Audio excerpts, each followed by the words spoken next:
Hi, I'm Paul Friedman, founder of the Marriage Foundation, and in this video I'm going to give you 5 ways to rescue a bad marriage. Welcome back. I'm Paul Friedman, founder of the Marriage Foundation. 5 ways to rescue a bad marriage. Now, please don't even begin to think that by watching this video you're going to save your marriage. Now, if you've been watching my videos, it's certainly going to help.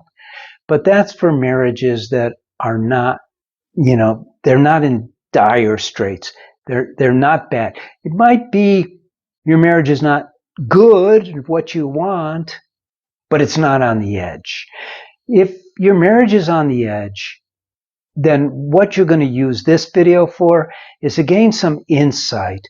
But then you're going to want to get one of my books, or if your marriage is right on the edge and you're not even sure if it's going to last, then get the course for men or the course for women. It's online, very effective, and you could look at our reviews. So let's get into this. There's 5 ways to rescue a marriage. Number 1, you need to have a shift in your attitude. Now, why do I bring it to you? Why am I making you responsible for this? I'm not. But think of it in terms of this. There's 2 of you, and you're the one who's looking for help. I can't call up your husband or your wife and say, hey, look, your marriage is a bad marriage. You need to shift your attitude, because they're not on the same page as you already.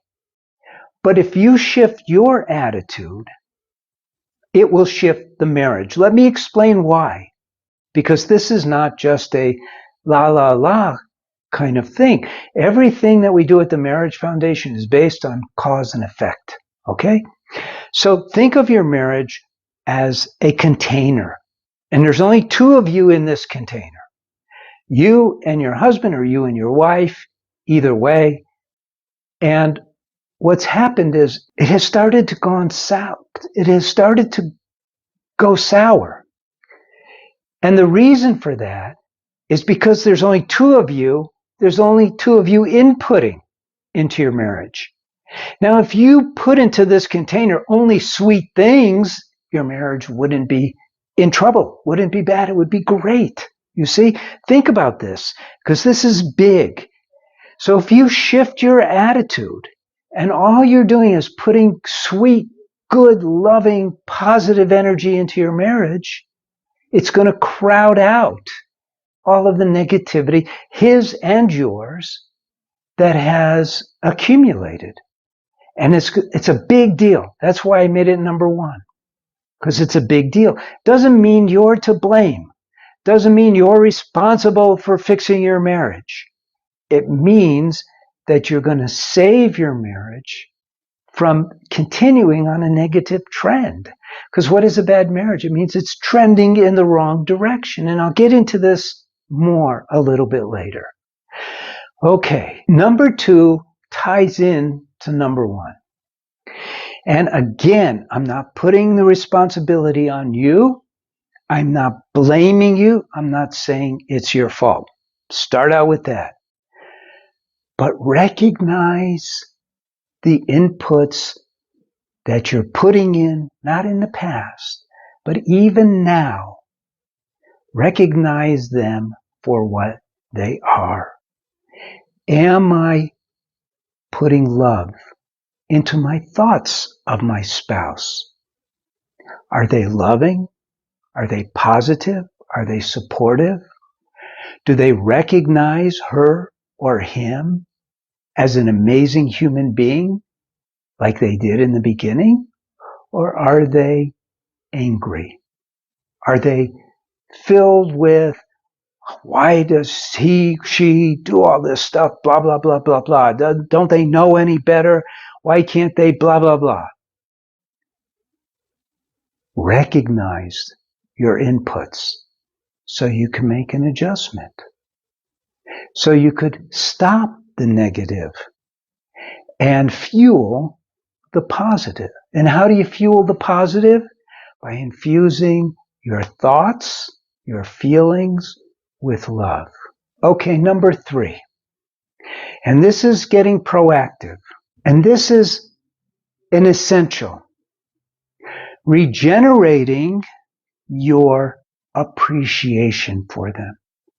You see, one of the things that happens in marriage is we become overfamiliar. We stop respecting our spouse. We start seeing all of their flaws. You know, when I worked with people, because I was a divorce mediator before, I was literally a divorce mediator until 2001 when a couple asked me to save their marriage. So I had a big 4x8 whiteboard so I could put the kids' schedule, put their assets, put their desires, list the cars, all of that stuff. So when I started working with couples, what I did was I wanted to show them how far off track they got. So I took my handy dry erase marker, my whiteboard marker, and I put 7 black dots, spaced them out. And it wasn't a Rorschach test or anything like that. And I said, what do you see? What do you see? Every single person I met with saw the same thing and told me what they saw. I see 7 black dots.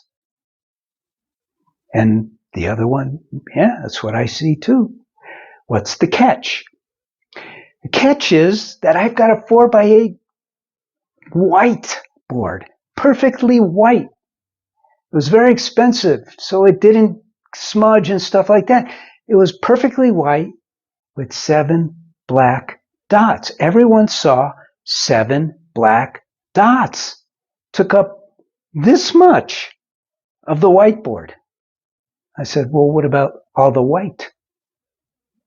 Our minds go to the negative.